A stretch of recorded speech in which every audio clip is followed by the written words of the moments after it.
Hello everyone, my name is Adam Lent. I'm Director of the Action and Research Centre here at the RSA. Welcome, and welcome to everyone viewing online. The Twitter hashtag this evening is RSA Skills. Please join in the debate online as much as you can. It's my very great pleasure to introduce David Willetts tonight.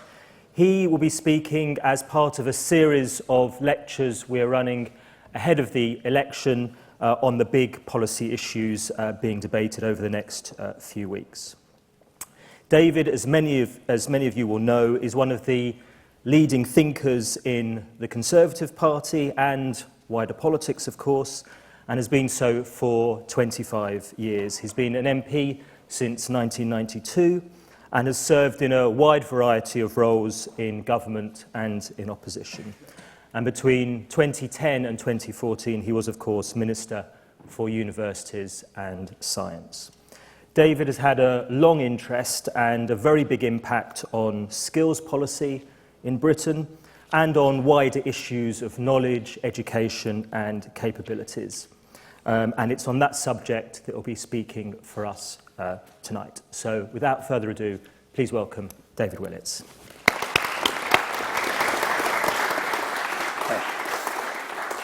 Well, thank you very much indeed, Adam. It's great to be here at the Royal Society of Arts. I appreciate the opportunity of joining you and talking about a cause close to my heart, skills and knowledge, and several of the kind of dichotomies that I want to go through that I think often confuse the debate about education and skills.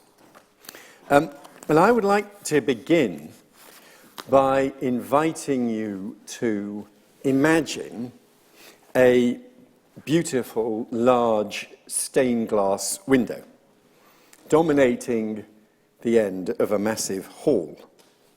And from a distance, with its different windows in beautiful arches, you would think that it was the far end of a church with classic images of the saints.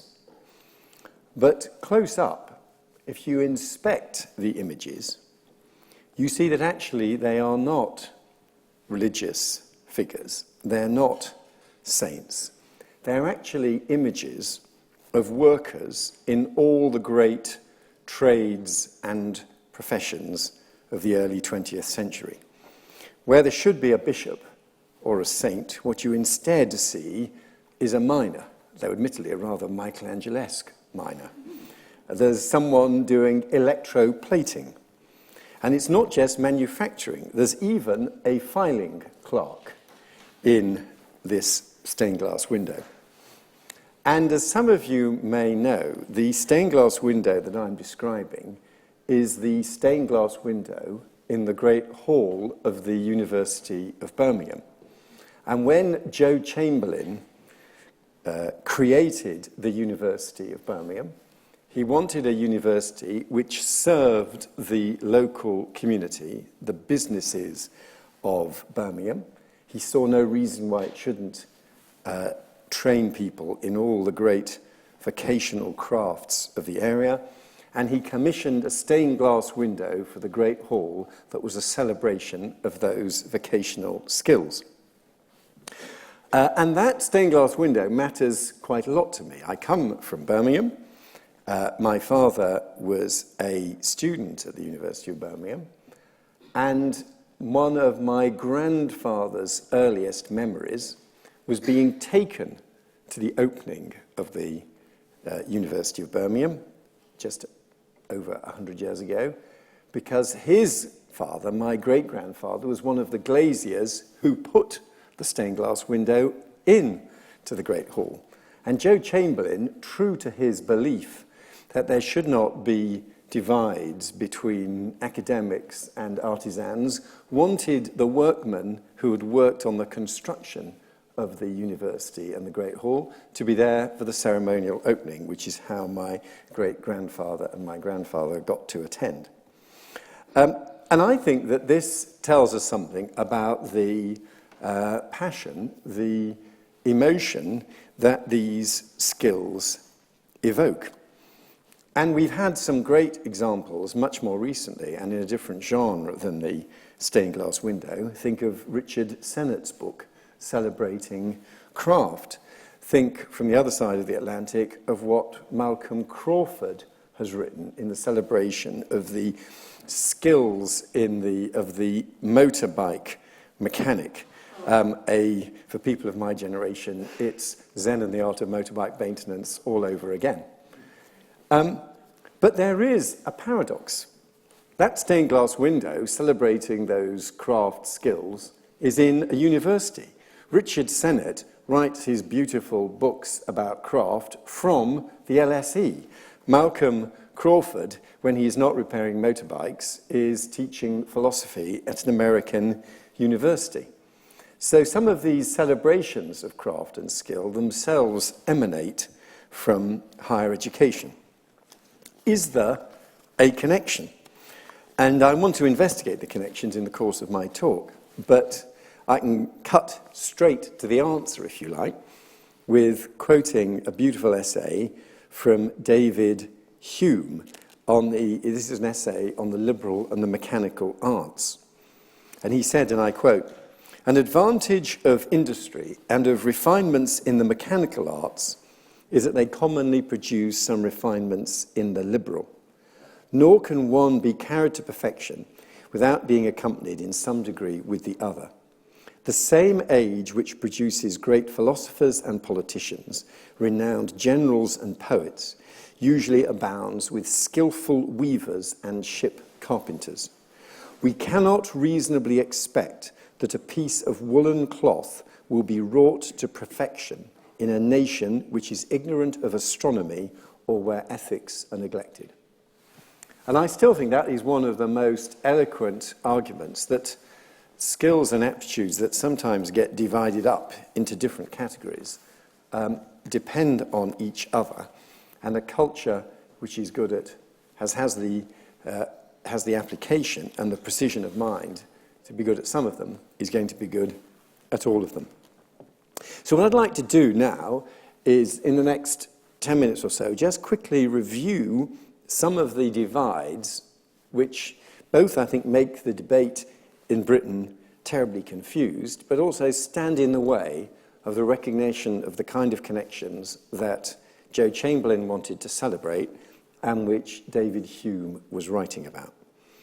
And let me just very briefly review some of those distinctions and then conclude with the knowledge-skill distinction. Now, one kind of distinction is between types of institution. And we're told that universities are academic institutions, but further education colleges, for example, are vocational. But many courses that you do at university are vocational. In fact, on one estimate, 2/3 of all university students are doing a course which is essentially a license to practice. They can't work as a doctor or a nurse or as a lawyer or as an engineer without having got, or even a chartered surveyor, for example, without having got that university qualification. So there is a large amount of vocational study at university. And this isn't some 21st century or 20th century corruption of the university. The medieval origins of the university were to train the priests, the administrators, the lawyers, that even the very small medieval state and church needed in order to function. So it isn't the case that universities are somehow the opposite of doing vocational stuff. A lot of the stuff at university is vocational. And then, when you look at FE colleges and the courses that can be done at an FE college, it's perfectly possible, and indeed thousands of students do, to do an A-level in philosophy at an FE college, if that's what you want to do. So we should recognize that at further education colleges, supposedly vocational, there's a large amount of academic study, and that at the university, many of the courses, although they're studied with an academic rigor, are actually fundamentally vocational in purpose. And so one begins to see that academic and vocational are not alternatives. You can be doing a vocational course, but if you do it in a university environment in a more academic way, may do it in a way which reflects more back on the discipline that you are studying, but it is certainly a vocational course. Then there are different types of learning, another distinction I wanted briefly to investigate. And science, some of the sciences and the debate that's going on at the moment about the science practical and its role in science A-level or university studies, I think brings that out very well. I was talking today to a colleague at King's College, where I now have the privilege of being a visiting professor, and she was saying how when the university recruits people into science subjects, some of them have done an A-level, and the fear is increasingly, with practicals disappearing from the assessment process, that they will not have got much practical experience of working in the lab. Other people have got a BTEC, and they're far better at some of the practical lab work that you need, but they may not have done as much theory as in the A-level.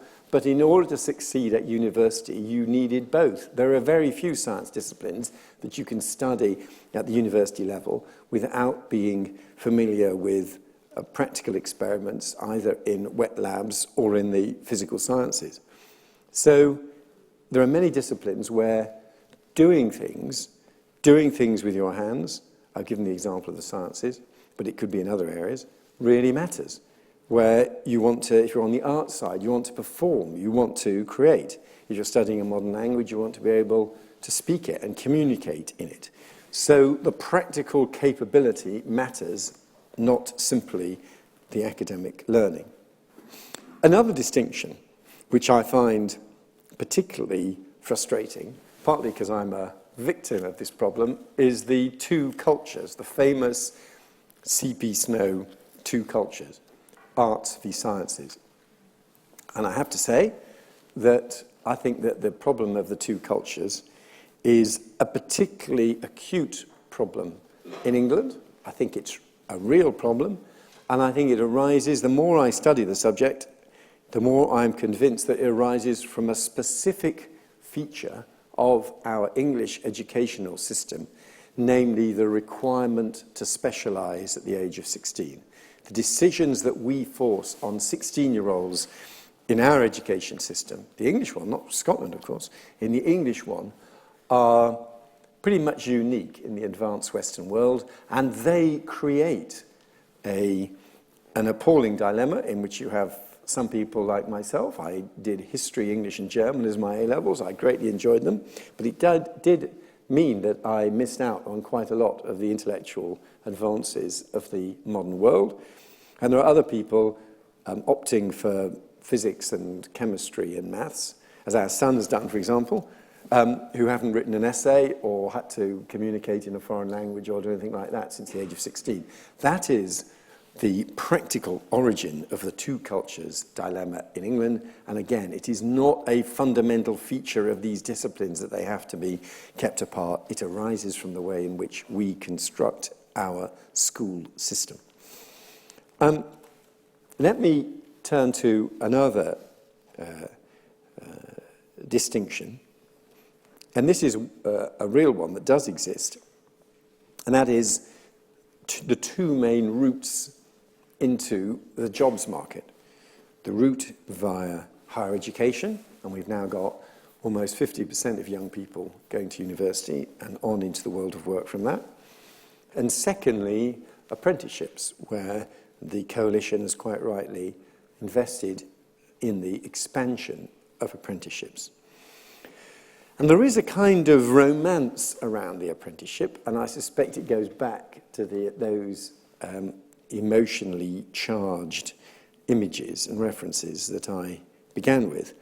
And it is incredibly valuable to be able to learn on the job, as you can with an apprenticeship. But it is just worth remembering some of the reasons why so many young people actually opt for higher education. The apprentice initially starts off without fees and loans, though of course the student doesn't pay the fees up front there. It's a graduate repayment scheme, really. But he's earning from day one.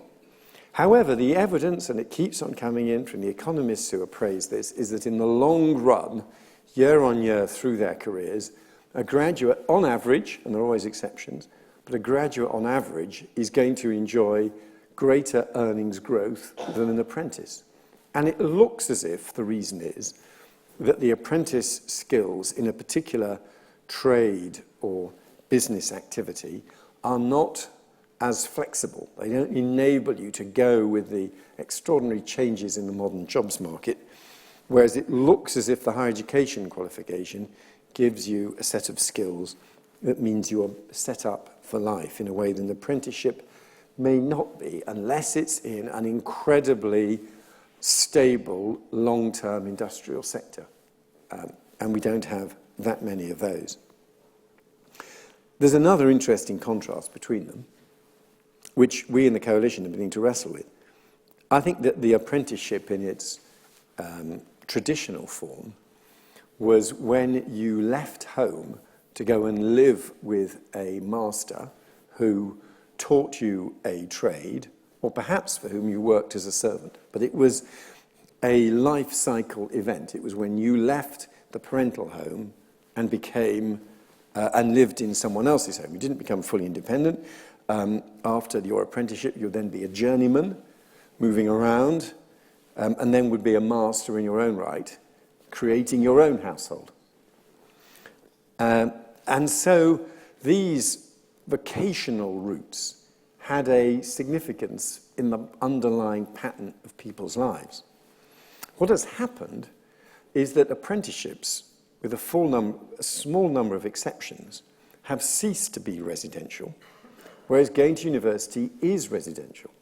That experience in the stage of the life cycle of going away from home but still being in some kind of supervised arrangement, some kind of transition to adulthood, where you're neither dependent on your parents but nor fully independent. In other words, the crucial features of the traditional apprenticeship in the life cycle are now, if anything, one of the crucial parts of the university experience. Now, there are a small number of residential apprenticeships. I visited in HMS Salton, near my constituency on the south coast, the rail track apprenticeship scheme, which is residential and operates alongside naval training courses. And one of the interesting questions that we're going to have to start wrestling with is, as we create these national academies in vocational skills, an excellent initiative, what are we going to do to enable someone to travel across the country in order to get vocational training at one of these academies? The funding of the maintenance costs of moving away from home is actually quite an important part of the higher education experience. Some apprentices can do it out of their earnings, but by and large the model is one in which starting an apprenticeship does not involve leaving home. And in the coalition's vision of every person having the opportunity of either an apprenticeship, of either an apprenticeship or going into higher education, we shouldn't forget the third option of becoming a technician, something that David Sainsbury, one of my predecessors in biz, was eloquent about, and quite rightly so, because of course an apprenticeship requires that you already have a job, and we are insisting on that. But a technician qualification is well suited for those activities where you may get your qualification before you get your job. And it's important that we invest in technician training, which is often what some of these HNC, HND, BTEC, City and Guilds courses have historically offered. Let me now, in the last few minutes, just turn to the last big tension, which I also find incredibly frustrating, and that is skills v. knowledge. Now, there is a classic picture of facts pouring facts into empty vessels as being boring, and the mastery of skills as being what the future is all about. This debate has been going on for hundreds of years, and in fact, over Christmas, I reread Charles Dickens' Hard Times and read properly the picture of Gradgrind's view of education. And I have to say, the picture of Gradgrind as drawn by Dickens is, I think, very unfair on some of the great Victorian social reformers and parliamentarians. What Dickens is denouncing is a preoccupation with facts. He thinks facts kill human sentiment and feeling and emotion, and he makes Gradgrind's preoccupation with facts seem like death, which they almost are literally to his sadly deprived kids. He makes the collection of facts by Gradgrind and his deploying of argument in the House of Commons, because, of course, he is a member of Parliament, or I think Dickens calls it the national dust heap. He's very dismissive of that. But looking back, the great Victorian social reformers, and right through into the Fabians and beyond, were collectors of facts and evidence. This was not a purposeless, random activity. When they were trying to understand the sources of cholera, it was when they started collecting the data about where were the people who got cholera and connected it to polluted water supplies that they were able to make progress in social advance. When Edwin Chadwick went round the country with his blue books, much mocked by Dickens, he was assembling data on public health that led to the great Victorian health reforms. When Joseph Rowntree was painstakingly mapping poverty in York or London, he was doing it in order to drive a debate about the entitlements of people to a minimum benefit if they were unemployed. So I think that the caricature of facts in the character of Gradgrind is Dickens doing a great disservice to one of the most powerful social reform movements that surrounded him in mid-Victorian England.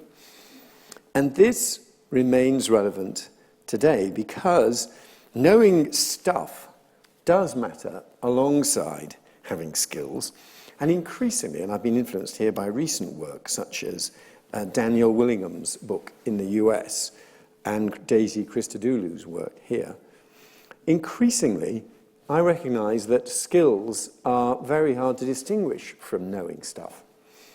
And there are lots of examples. I'm going to give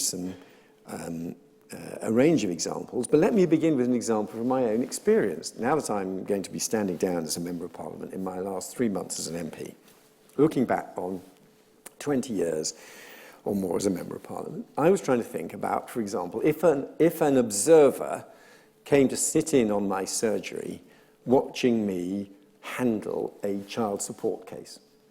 And I've had quite a few CSA cases in my 20 years as a Member of Parliament. I hope they might think, well, after 20 years, he's quite skillful at doing that. He's trying to extract the key bits of information he needs from this frustrated person. I hope you'd feel that he was quite good at keeping him or her calm in very distressing circumstances. And that he had a skill to write a persuasive letter to the Child Support Agency about what had gone wrong in this case. But those skills are basically the result of 20 years of handling these cases and slowly, and without really being conscious of it, building up a memory of how you have handled dozens, if not scores, if not hundreds of these cases over the years. And the letters that worked, and where you made progress, and the ones that didn't work, and the surgery cases that reached a satisfactory conclusion, and the ones that didn't, and gradually distilling that into how you handle a CSA case when an unhappy constituent comes to see you. Whether you call that a skill or a knowledge, it's a very hard distinction to make.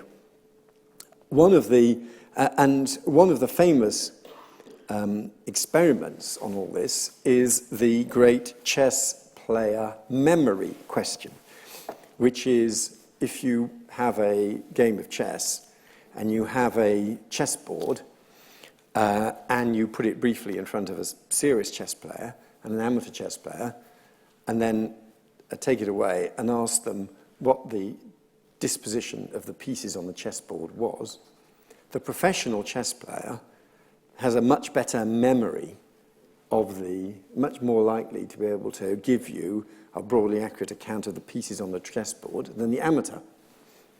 However, is that chess players have just got better memories in some sense?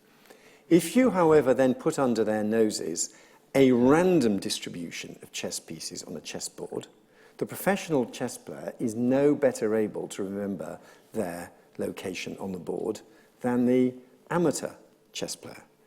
So it's when they mean things, it's when they come imbued with significance that you are able to develop these type of skills. It comes from knowing lots about chess. And this applies not simply in the more intellectual activities of chess. Matthew Said's book, Bounce, applies a very similar methodology to table tennis. And it might look as if a table tennis player a very good table tennis player has an extraordinary natural gift for reading the ball, spinning the ball on the return, for reacting quickly. What he shows is that for a time, a large number of England's table tennis players were all coming from a small town in the Midlands. It wasn't because there was some extraordinary genetic fluke that large numbers of people gifted in table tennis happened to be living in this town. There was a coach there who was remorselessly giving practice sessions to kids who were remotely interested in table tennis. So they were playing lots of table tennis. And the more table tennis you played, the more skilled you got at identifying exactly what was going to happen to a ball that was coming in your direction. The skill and the knowledge went together. When I discussed once at a meeting with Peter Scudamore of the Football Association why we had a declining number of English football players in the English Premier League and what it was that put us at a disadvantage, he said a good Dutch player through their teens will, by the age of 16 or 18, have had hundreds of hours more football practice and training than an English teenager will have had. There will just be more of a structure to invest in them.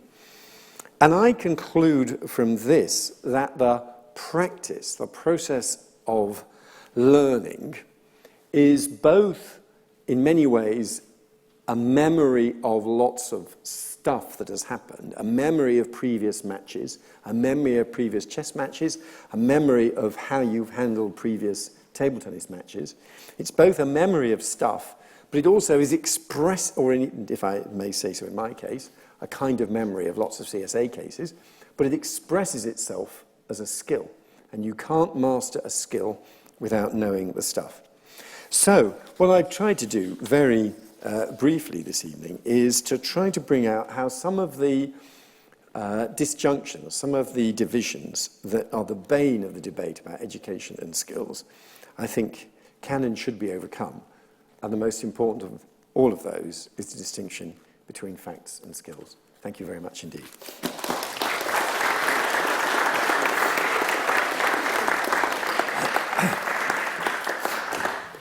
Well, thank you, David, for a really forensic and really enlightening account of those core debates. I'd like to just kick off by just talking to you about some of those final points you were making about the distinction between skills and knowledge. It seems to me that many of the criticisms that I hear that are directed at the education system, particularly in the UK at the moment, or in England and Wales in particular, is that the sorts of skills that young people are going to need to meet the challenges they're going to face in the very rapidly changing labour market we face are skills like entrepreneurialism, creativity, empathy, independence of mind. And I wonder to what extent you think that focusing down on knowledge, and particularly the testing of knowledge, really can teach those sorts of more generic skills, which we hear from business organisations and others, young people need as they come out of school and university. Yeah, I mean, I think that it's very hard for those type of qualities, you say entrepreneurialism or empathy, to be learnt directly. I think they're the kind of qualities that come from doing other things. You achieve them via other activities. And so I see no harm in someone who wishes to go into business getting some education in the framework of company law or some knowledge of corporate finance. I don't think they are, again, I think it gets dangerous if we think of these as kind of some kind of special quality that's not an emanation of what you've been learning. On testing, I think that there is a lot of testing. I fully understand there's a lot of testing, and I think that there is an argument that the amount of testing has increased, is increasing, and ought to be diminished. I recognise that argument. But the testing, one of the equally important things is how the testing is constructed. And one of the things that's made I think had a very distorting effect on the way schools work, is construction of tests. So they try to assess skills separately from assessing your knowledge of stuff. And that's why some of these school exams can be quite dismal. There's this kind of section to assess your mastery of skills. And I'm not sure that that's a useful way of doing it. But knowing stuff is a great way of, in turn, mastering some of those skills that are valuable in the 21st century. And I mean, I found what you were saying early in the talk about the weight of vocational education that does occur that we often don't realise. So you mentioned 2/3 of university students are on vocational courses. Do you think that we have enough flexibility in our education system and in our training systems to adapt to what many think is going to be a really very significant change in the labour market and in the sorts of vocational areas that people are going to need to go into, as things like artificial intelligence, the internet comes. So I'm thinking, for example, you mentioned people studying medicine and law. If technology really transforms the labour market in the way we expect, do we have the necessary flexibility to be able to produce young people who can, meet those labour market needs? Well, I think to some extent, I think that there are still the great historical disciplines are not just worthwhile in their own right, but incredibly useful.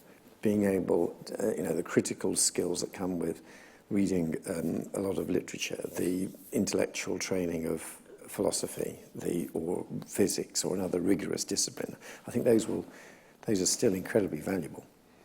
I think what one can detect as a trend is just the rise of maths, the importance of maths in a wider and wider range of disciplines, because it is the most sophisticated kind of form of symbolic analysis that we've got.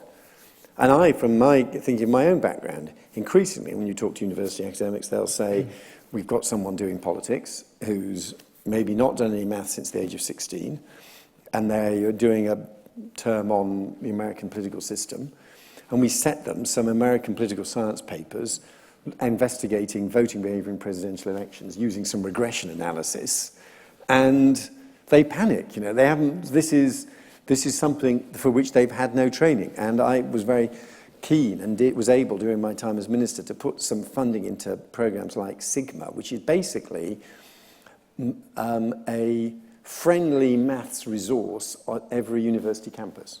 And I've seen it in Birmingham and Loughborough for the panicky art student who suddenly discovers who thought they'd last seen any maths at the age of 16 and suddenly discovers they really need it in order to do their discipline seriously. So I think there is the rise of maths. And I have, and going a bit further, I have been quite influenced by people like Conrad Wolfram, that it may be the case that as the power of our laptops and our mobile phones and other devices grows, the type of maths that you need shifts. There will be some things which are now so effortlessly automated that some of them still worth knowing our times tables, but there may be some kind of math stuff that I used. It was logarithm tables when I was a boy. Those have basically bit the dust. But constructing a function which you can use in quite a sophisticated way to identify a pattern behind data, that is a skill that probably, given the power of computing, more people need to learn earlier. So I think even maths itself changes as the environment, as the kind of tools you've got at your disposal change. But yes, I would hazard the view, and we do have to take a view of the future, that the rise of maths is probably a significant trend. Thank you very much. So I will open it up to questions and comments from the floor. I'll take about 2 or 3 points at a time and then get David to answer them. And if you could just say your name before you speak. Yes, gentleman there.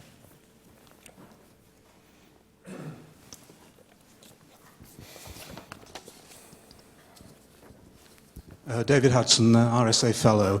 Do you think in retrospect it was a right decision to rebrand the polytechnics as universities and therefore lose the distinction between the academic and the technical education at that stage? Okay, thank you very much. Gentleman here.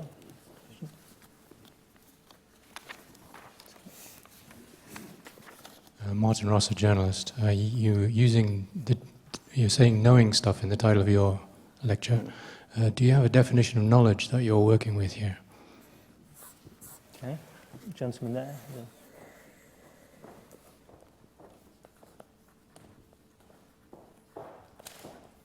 Chris Minter, London Borough of Hounslow. You didn't say very much about communities. There seemed to be an emphasis on individuals learning things and compiling data. I just wonder how much community of people around you. In adult education, we often talk about communities of practice. How much does that give a context to learning, to apply things? And also the community as a way of doing things. If you think about RSA projects, we learn things to apply them to make social change. And that seems to be giving something back to communities and society. And I suppose finally, having listened to Matthew Taylor recently about talking about policy, and we seem to produce an awful lot of facts and reports, but it doesn't seem to translate into effective policy change in this country. And I just wonder if you have any thoughts on that. Okay. Thank you. David. 3 very good questions. I mean, I think on the polytechnics, I don't mind. In fact, I positively welcome the fact that those institutions got the name university. And in many advanced Western countries, institutions like that would be called university.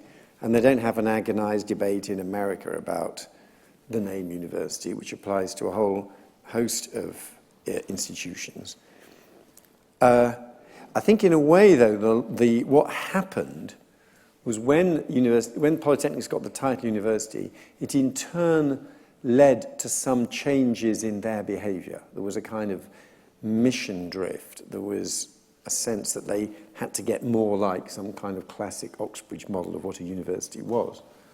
And some of them, I think they're beginning to rediscover this, but kind of, for example, didn't attend to their roots in the local business community. And often these institutions had initially been created by local business people who wanted locally to be training people in the skills of, the earlier stages of the Industrial Revolution. And some of that was lost. But calling yourself a university shouldn't be a reason to lose them. And we should have a broad and tolerant definition of university so that people don't all feel they have to chase after being like Oxbridge. On knowledge, well, I guess I mean, and I'm sorry to be so crude about it, facts and data, but recognizing that they are contested and subject to interpretation. So not naive about that, and recognizing that there is a penumbra of kind of interpretation around any given fact, and knowledge is not simply a memorization of a in a sort of pub quiz way of stuff without it making some sense and having some shape to it. And on communities of practice, yes, I was thinking of the individual. But you're right. Some of these studies do show that when you have these extraordinary surges of performance of a group of table tennis players in one place or chess players in another place, it's often a group of people who are all benefiting from an unusual concatenation of maybe some really committed coaching or some incredibly good resource or the creation of some exciting competitions. So communities can gain, not just individuals. And on facts and policy change, I think that sometimes, and my pushing it back on the research community, one of my frustrations with the research community is they would put a lot of effort into the sophisticated collection and analysis of the data, and then the kind of final paragraph or two of the paper would be an almost cavalier throwing away some throwaway lines about what the policy implications were. And one of the reasons for the great role of the IFS in a lot of these debates is the IFS puts the same amount of rigor into analysing policy options as it does into the observation and collection of data. And there is an entire skill in thinking about policy, thinking how and some people who are incredibly sophisticated in collection of data have an incredibly crude picture of what policy does and how it works, but it's equally a sophisticated subject in its own right. Thank you. More questions or comments? Gentleman down here, and then there's a gentleman there. So just wait for the microphone, just so everyone can hear you. Rob Nathan, occupational psychologist. You quite rightly pointed out Matthew Syed's book, Bounce, and also I've read his book on 10,000 hours, and he talks about the importance of, in order to sustain the ability to practice for 10,000 hours, you need to sustain the motivation. Yeah. You haven't said anything about how we might generate the motivation to be fascinated so much by facts that we attain the 10,000 hours. Right. Gentleman there. So I'm a maths teacher. One of the things that always horrifies me is that how, although people are required to study basic skills in maths and English until 18, the pass rate of people who fail at 16 and then continue to the age of 18 is perpetually stuck in the low single digits. And I wonder if you believe that there are basic skills such as maths and English that everyone needs to get up to be productive in the labour market. What can we do to the system to be more effective at ensuring that everyone does actually get those? Thank you. We have some questions, or a question from Twitter. Hi. Keith Herman on Twitter. You did slightly touch on it already in your speech, but he wanted to hear a little bit more about, with regard to employable graduates, how do we ensure that employer demands with regard to skill don't crowd out the essence of the student learning experience? Okay. I'll take one more, David. There's a lady there who's had a hand up. Yeah, so in addition to that, as Helen Trudgeon, I work in recruitment. What do you feel employers should be doing?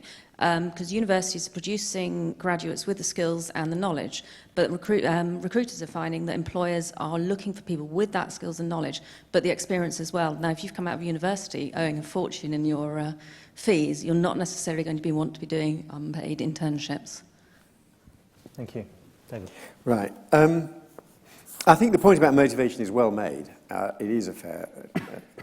and in some of my discussions with the educational purists, I do touch on this. And this is where I'm quite interested in what some of the new education technologies do, and where an ugly word for an interesting phenomenon, gamification. Because a lot of the skills that go into computer games, for example, are essentially skills at keeping our attention. And they're very relevant for a lot of education as well. And I think education can learn from the expertise in some other disciplines at keeping people focused and on task and wanting to stay focused. But I agree, I think that is an important issue. On maths, although I'm not going to redesign our education system today. I'm writing a book about education at the moment and universities, and one of its themes is that we specialise far too much too early. I would like us to move to a system where we did not expect 16-year-olds to take these very, these crucial decisions so early. And I would certainly hope, I would like to be in a country where people were keeping up maths in some way or other to the age of 18, but also some other disciplines as well. And, when I had the great good fortune in my 4 years plus as the science minister to sort of get to know people in the physical sciences. And we had fantastic particle physicists, but our particle physicists by and large, couldn't speak any other language. Whereas most other countries' particle physicists just accepted that they should also, clearly they were speaking English and often had another language as well. So they had just kept the breadth going for longer. In other words, it's two ways, not just people on the art side needing maths. I think it cuts both ways. Employer demand and employer expectations. I personally think that you've got to start somewhere. Sometimes employers, I think, they mustn't be unrealistic. They can be a bit unrealistic, expecting a 21-year-old who's been wrestling with the demanding educational system also to be already familiar with how their company works, which does seem to me sometimes a bit unrealistic. You can't... people do have to start, and there is a transition into fully functioning, valuable employment. On the internship issue, I don't think it's actually particularly related to the fees and loan. I think that's separate, and the repayment terms on our graduate repayment scheme are not very onerous. It's 9% of earnings above £21,000. It shouldn't stand in the way of young people making their careers.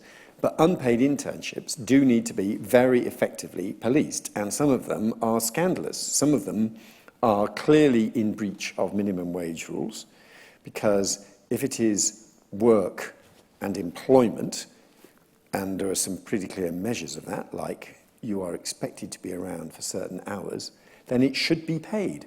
And there is a lot of mythology around, well, you're only doing it for 6 weeks or whatever. That doesn't change the law. You are covered by minimum wage legislation. And I was pleased that in our time in biz, we worked closely with HMRC to get them to get employers to comply. And so I think some internships that are unpaid ought to be paid as a matter of compliance with the law. When you then move on to the genuine unpaid internship, which is it can be a barrier to social mobility.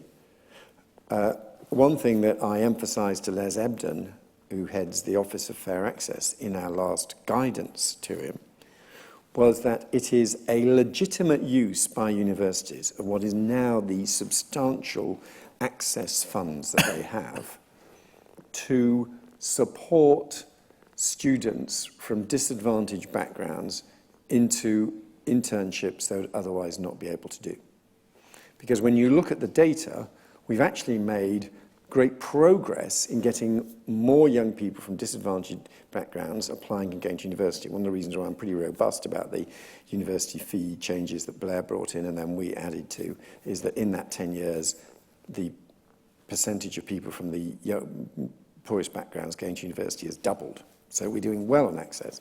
But to my mind, the most dismal evidence now is that if two people leave university with the same degree level, and one of them comes from a poorer background, then when they go back into the jobs market, the person from the poorer family background will on average earn less than the person from the more affluent background, despite the fact that they have got the same level of university accomplishment.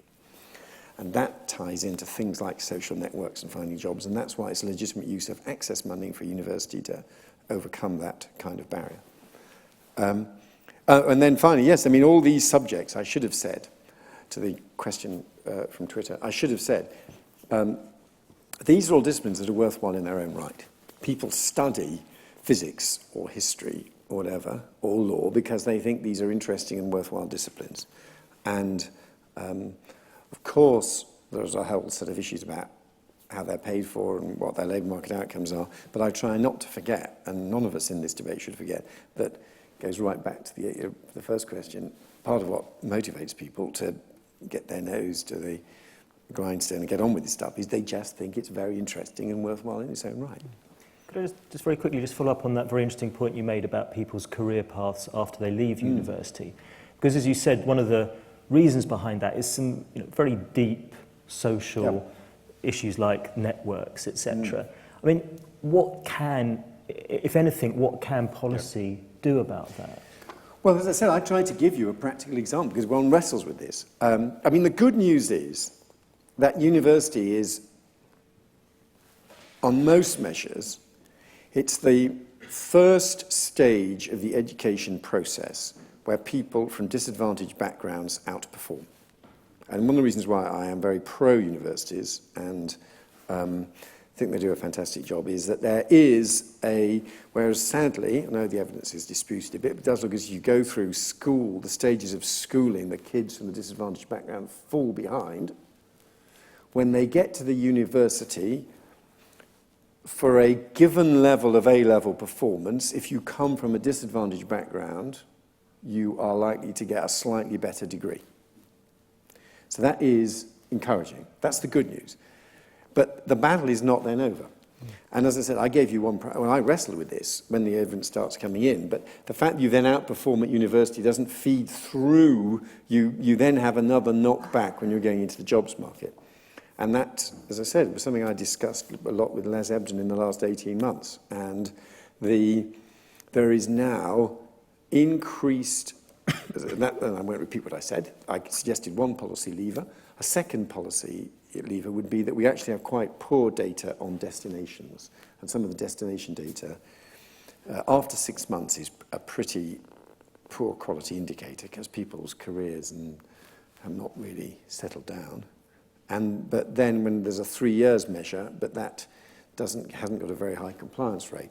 What I would love to do, and we would need better access to HMRC data, but you'd obviously protect the confidentiality, is to be able much better to track people through the jobs market. I would love to be able, goes back to grad grind and these facts. The facts about which school you went to, what college you went to, what your A-level grades were, which university you went to, what employment you're then in, tracking people through, anonymised, would transform the British debate about social mobility. And they can do that data linking in the US. It's very hard to do it in the UK, partly because of administrative obstacles, partly because of legal obstacles. Fascinating. I think we've got time for a couple more questions. Yes, at the back there.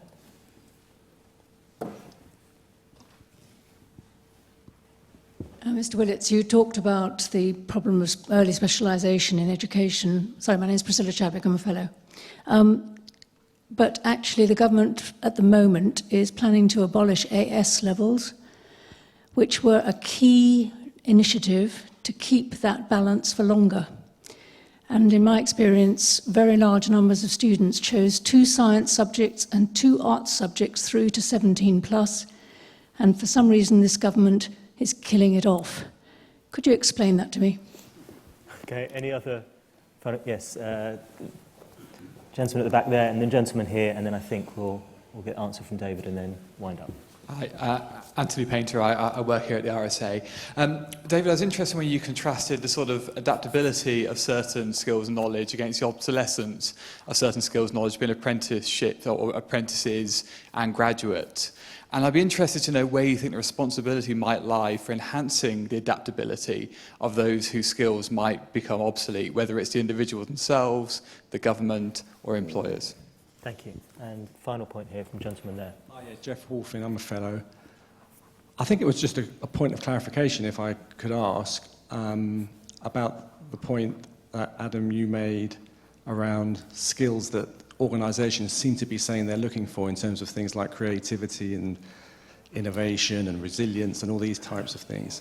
Were you saying, David, that in your view, those things come from studying some of the other more mainstream subjects that we've been used to studying, and therefore, in their own right, they're not necessarily subjects or things that potentially should be part of the education system.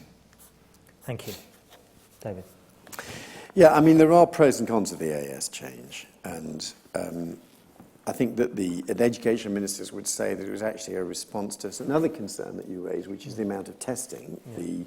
So you weren't doing exam, it wasn't summer after summer as you go through your teens being dominated by exams. But I know there are arguments the other way. In Cambridge, for example, Cambridge University feels very strongly about it, and I respect the points they make. On who keeps skills up to date,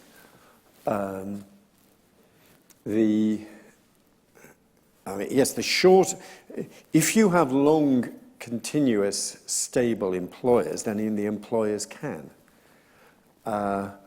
When you have big structural change in the economy and those employers disappear, you may need retraining in something completely different. You may need to do something different. I think when it's within the firm or within the business sector, a lot of the responsibility does lie with the employer.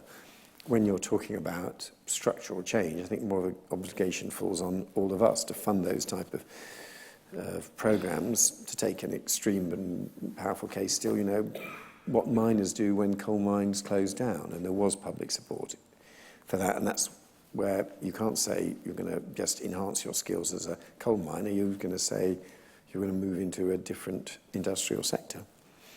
Then finally, on this kind of skills and what employers want, I mean, two final points. I mean, first of all, I think it is very hard directly to teach creativity, innovation, resilience, the kind of qualities. I think they're admirable things, but they aren't. I'm a skeptic about whether programs can teach you them direct. It may be the case that the best way to develop resilience is to do real tasks, trying to get your head round a foreign language or understand something difficult in maths or apply it in something physical in design or technology, and after finding it difficult, eventually to crack it. Mm. So that's why I think there is mastering stuff can be a means to these qualities. And secondly, I have heard him, I know what you're reporting what employers do indeed say, but then you do just get the employers who also raise the awkward question of what they know, what graduates know, what school students know. And I find it actually slightly more, say, in the university sector, is what you get more explicitly from some of the conversations with people overseas. I remember talking to a minister from a Gulf state who was saying that, you know, they sent their students abroad to do kind of hydrocarbon engineering in different countries, and the concern they had was some of them who came back from some universities in the UK, they weren't confident they knew enough about hydrocarbon engineering to be put in charge of an oil field. They weren't complaining about empathy, but empathy and creativity all matter. They just wanted them to know the stuff to operate an oil field efficiently. I remember talking to someone running a big Anglo-German company, and I said to him, what's the difference between the British engineering graduates you take and the German engineering graduates? He said, and he didn't get again into sort of empathy or stuff, he said they'd both by and large done the same textbooks and knew the same kind of stuff on paper. The difference was that as part of their course, the German engineering students would have operated a lot of modern equipment, and the British students were less likely to have had so much practical experience of operating kit. So he would put a German engineering graduate in charge of one of his plants overnight, but not a British engineering graduate. Which incidentally is a conversation I reported to the Chancellor when I said we needed to get more funding in for some of the high-cost courses like engineering. That we're not. The theory is you should meet the extra costs. I didn't think we were properly meeting the extra costs so that the universities could afford to be properly equipped in their engineering departments. So you also do have these really practical, nitty-gritty conversations with employers. And the employers who turn up and talk about creativity and empathy. I respect that, but I did hear also a rather different set of concerns from employers, and we shouldn't forget those. Thank you very much. Well, I think as David might have mentioned in his talk, he's stepping down from Parliament at the election, so hopefully that will give you more time to write and speak on this subject, which there's few subjects that are more important than this. So thank you very much. Thanks to all of you for your excellent questions, and just finally, just to thank David formally for his contribution. Thanks very much. Thank you very much. Thanks. Thank you.